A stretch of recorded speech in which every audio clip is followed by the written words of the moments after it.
Welcome back to another episode of Inside Lines. My name is Jett. Hope you're all having a wonderful day. We have a big story coming out from NASCAR. Aric Almirola, driver of the number 10 Smithfield 4 for Stewart-Haas Racing, has announced that his 15th season in the Cup Series will be his final year as a full-time Cup driver, as he announced that he will retire at the end of the season so that he can spend more time with his family. And this was a very shocking announcement, at least for me. I was not expecting Aric Almirola to hang it up, especially when you consider the fact that, Kevin Harvick, he's in his mid-40s.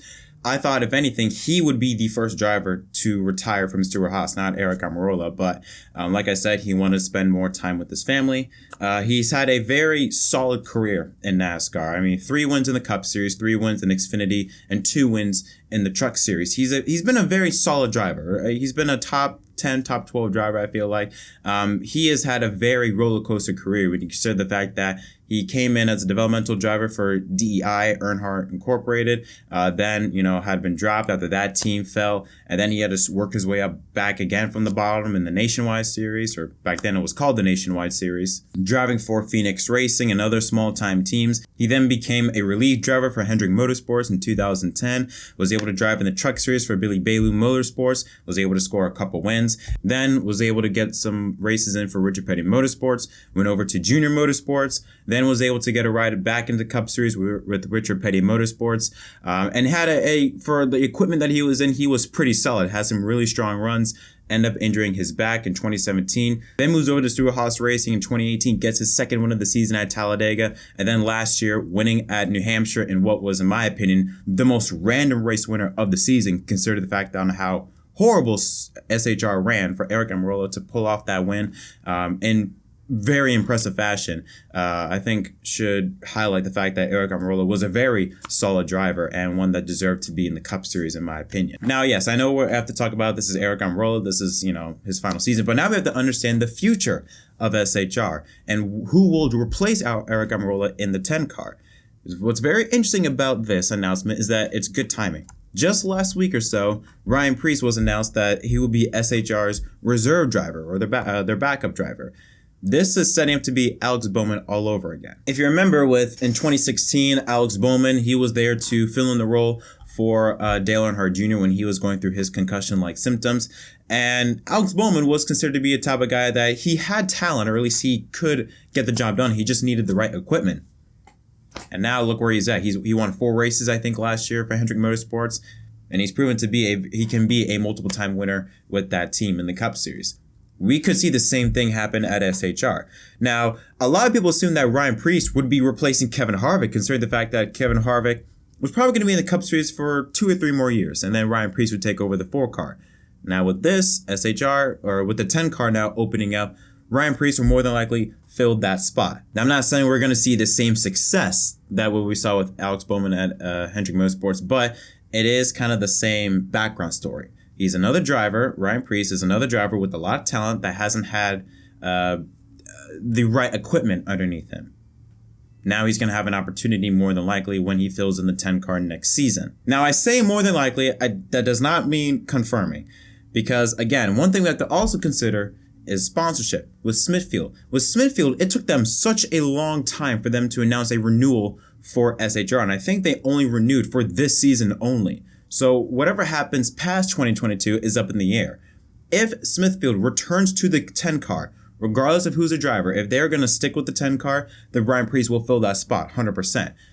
But let's say Smithfield leaves NASCAR at the end of the 2022 season. What's going to happen to the 10 car? Because Ryan Preece doesn't bring in any sponsorship to the table. I don't want to say this, but who knows? We could see maybe Riley Herbst in the 10 car. I know it sounds ridiculous considering the fact that Riley Herbst is not that good of a driver, I feel like. I don't think he deserves to be in the Cup Series.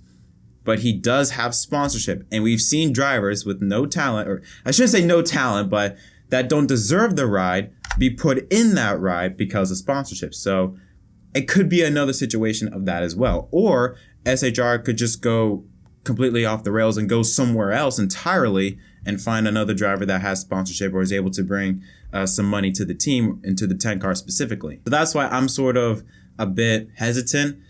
Yes, more than likely, if everything goes out well, Ryan Preece would replace Aric Almirola in the 10 car, but there's always that possibility. We've seen, drivers that we expect to replace another driver, and then all of a sudden, someone else comes into play with not that much talent or not as much talent as the original guy, but does have more money, leapfrog the guy and take over the ride. We've seen that happen before in motorsports. It's nothing new. So that's why I'm hesitant. I'm hoping Ryan Preece will get the 10 car next season, but again, it's not confirmed until the signature is on the dotted line. We could see maybe, depending on how this season goes, maybe Riley Herbst goes on the 10 car next season. It could be someone completely different. But regardless, it's going to be very interesting to see how SHR is going to approach the season, because Ryan Preece is already going to get some rides under his belt this season. He's going to be competing in some truck races, some Xfinity races. So he's going to get some experience. And on top of that, competing or at least driving the simulator at SHR. It's all going to come down to the dollars if Ryan Preece will be able to get back into the Cup Series and replace Aric in the 10 car. And then also our final story is that Dale Earnhardt Jr., he's back in the Cup Series as a test driver. Yes, Dale Jr., it was announced on Hendrick's social media pages. They posted 2 photos, one of William Byron's helmet and gloves, and then Dale Jr.'s helmet and gloves, obviously with the skull bones on his gloves. So Jr. will participate in tomorrow's and Wednesday's next-gen test at Daytona. Now, the reason for that is that he says, simply put, that he wants to try out the next-gen car on a super speedway because it's going to help him a lot, not only in learning the car, but also it'll help him be able to apply it to his NBC broadcast next season. Hendrick is one of 16 teams participating in the next-gen test tomorrow. Here's a look at the full list at the moment. In trackouts, they'll have both drivers, Ross Chastain and Daniel Suarez. In Penske, Cindric's going to be there for both days, but Logano will only be there for Tuesday, while Blaney will only be there for Wednesday.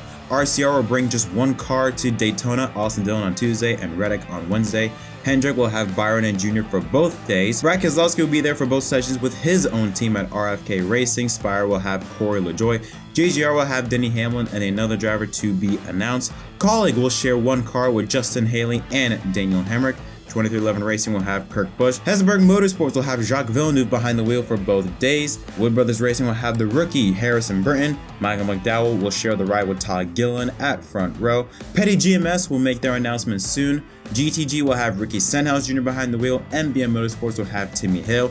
And Rick Ware Racing, they will announce their driver at a later date. But Stewart Haas Racing, Beard Oil Motorsports, and Live Fast Motorsports, they will not participate in the next gen test. But yeah, that test is going to be very interesting to watch. Now, you can attend this race or attend to this test session for free at Daytona. It will be live streamed all over YouTube, Twitter, whatever. So I'm going to be tuning into this because I'm very interested in seeing how the next gen car runs on the super speedways, especially now with a big pack of cars. There was a prior test session at Daytona, but that was only with 6 or 7 cars. Now you're going to have more than 20 cars out there. So it's going to be very interesting to watch, and I'm looking forward to it. But that is going to conclude this episode of Inside the Lines. Thank you so much for watching. Tell me in the comment section down below, what are your thoughts on Aric Almirola's retirement from NASCAR, and who do you think is going to replace the 10 car? Do you think it's going to be Ryan Preece? Do you think it could possibly be Riley Herbst or someone completely different? Let me know in the comment section down below.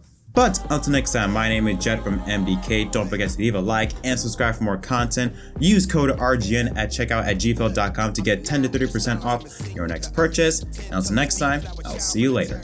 I never switch sides, like even when I die, I'm a ride for the squad, let of ties in the hearse. I've been on the vibe, kinda hard to describe. I'm in between, I'm good and it's fine, but I'm tired of the grind. Then I come alive in the night to realize I'm in the middle of the town.